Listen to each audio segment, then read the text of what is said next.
हर समय नकारात्मक विचार रखने से आप कुछ समय बाद डिप्रेशन जैसी गंभीर मानसिक बीमारी का शिकार हो सकते हैं। बहुत ज्यादा किसी बारे में सोचने से मन की पॉजिटिव एनर्जी खत्म हो जाती है। आजकल की इस दौड़ती भागती जिंदगी में हर कोई टेंशन में जी रहा है। इसका सबसे बड़ा कारण है जरूरत से ज्यादा सोचना।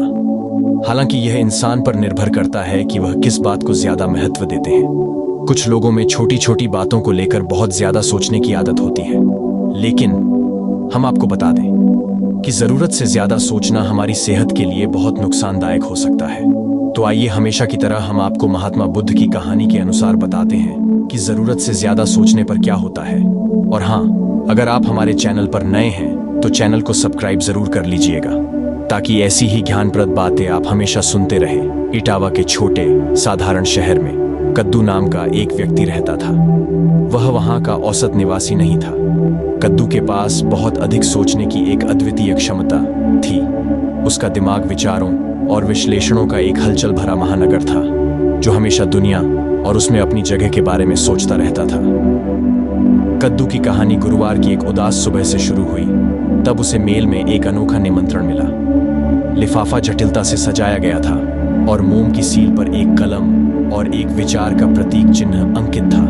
उत्सुक और थोड़ा भ्रमित होकर कद्दू ने उत्सुकता से लिफाफा खोला और अंदर एक सुनहरा टिकट पाया, जो उसे एक रहस्यमय क्षेत्र में घूमने के लिए आमंत्रित कर रहा था। उत्साह और घबराहट के मिश्रण के साथ कद्दू ने इस रहस्यमय यात्रा पर निकलने का फैसला किया। उसे क्या पता था कि वह उसकी वास्तविकता के ताने बाने को खोल देगी और उसे उसके विचारों, भय और इच्छाओं की गहन खोज में ले जाएगी। जैसे ही कद्दू ने वहां अपने रूम में कदम रखा, उसने खुद को किसी अलग ही दुनिया में पाया। वहां का क्षेत्र एक अवास्तविक परिदृश्य था, जहां विचार तैरते द्वीपों के रूप में प्रकट होते थे और भावनाएं हवा में क्षणभंगुर तारों की तरह नृत्य करती थी। जिज्ञासा के जीवंत रंग, चिंतन के उदास स्वर को जुनून ने आसमान में कभी न बदलने वाली रंगोली में रंग दिया। प्रिया नाम की एक सनकी द्वारा निर्देशित पहेलियों और पहेलियों के प्रति रुचि रखने वाली एक सोनी थी। उसकी आंखों में शरारत भरी चमक के साथ कद्दू ने विचारों के तैरते द्वीप समूह को पार कर लिया। प्रत्येक द्वीप उनके विचारों के एक अलग पहलू का प्रतिनिधित्व करता था और उन्हें जल्द ही पता चला कि पर्व आत्मखोज और आत्मनिरीक्षण का उत्सव था। कद्दू ने जिस पहले द्वीप का दौरा किया, वह एक इमेजिनेशन था, एक काल्पनिक क्षेत्र जहां उसके बेतहाशा सपनों और रचनात्मक विचारों ने मूर्त रूप लिया। यहां कद्दू को एक बच्चे के रूप में खुद के एक ऐसे संस्करण का सामना करना पड़ा जो असीम जिज्ञासा और बेलगाम कल्पना से भरा हुआ था।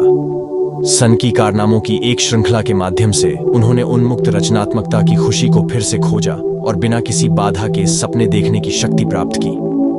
दूसरा द्वीप, चिंता का प्रवाल द्वीप, अधिक चुनौतीपूर्ण क्षेत्र साबित हुआ। यहाँ कद्दू को अपने सबसे गहरे भय और असुरक्षाओं का सामना करना पड़ा, जो अस्पष्ट आकृतियों द्वारा चिन्हित थे, जो संदेह और अनिश्चितताओं को दर्शाते थे। इन अभिव्यक्तियों का डटकर सामना करते हुए कद्दू को इसका एहसास हुआ। उसके डर को स्वीकार करना और समझना उन पर विजय पाने की दिशा में पहला कदम था। जैसे जैसे यात्रा जारी रही, कद्दू ने रिश्तों के द्वीप समूह और महत्वाकांक्षा के रसातल का दौरा किया। प्रत्येक स्थान उनके अपने विचारों और उनकी भावनाओं के अंतर संबंध के बारे में नई अंतर्दृष्टि, चुनौतियां और रहस्योद्घाटन लेकर आया। रास्ते में उनका सामना अन्य विचारकों व्यक्तियों से हुआ, जो उनकी तरह अपने दिमाग की जटिलताओं से जूझ रहे थे। कद्दू की यात्रा का चरम तब आया जब वह मोहन नगर के एक विशाल स्थान पर पहुंचा। परावर्तन के क्षेत्र में केंद्र की संरचना। यहाँ उन्हें अपनी एक अभिव्यक्ति का सामना करना पड़ा। अत्यधिक सोचने वाली प्रकृति जटिल जाल बुनती है, विश्लेषण और अतिविश्लेषण। बुद्धि की लड़ाई में कद्दू को अपनी ही भूल भुलैया से निपटना था। विचार मूल सत्य को खोजने के लिए अनावश्यक जटिलता के धागों को सुलझाना था। और समझ की वृद्धि के साथ कद्दू विजयी हुआ और रंगीन लाइट की झिलमिलाती चिंगारियों के झरने में बिखर गया। स्पष्टता का गढ़ सच में तब्दील हो गया और आत्मजागरूकता की एक नई भावना के साथ पूरे क्षेत्र को रोशन कर रहा है। जैसे ही कद्दू प्रतिबिंब के दायरे को छोड़ने के लिए तैयार हुआ, उसे एहसास हुआ कि यात्रा नहीं हुई थी, लेकिन पूर्ण खोज के बारे में भी। वह अपनी प्रवृत्ति को खत्म नहीं कर सका, पूरी तरह जरूरत से ज्यादा सोचना, लेकिन वह इस तरह से प्रसारित करना सीख सकता है जिससे उसका जीवन समृद्ध हो गया और अभिभूत कर दिया। इटावा से लौटते हुए कद्दू ने प्रिया से सबक वापस ले लिया और नई स्पष्टता और एक वास्तविक उद्देश्य से लैस होकर उसने अपना अनुभव साझा करना शुरू किया और शहरवासियों के साथ एक साधारण शहर एक जीवंत समुदाय में बदल गया।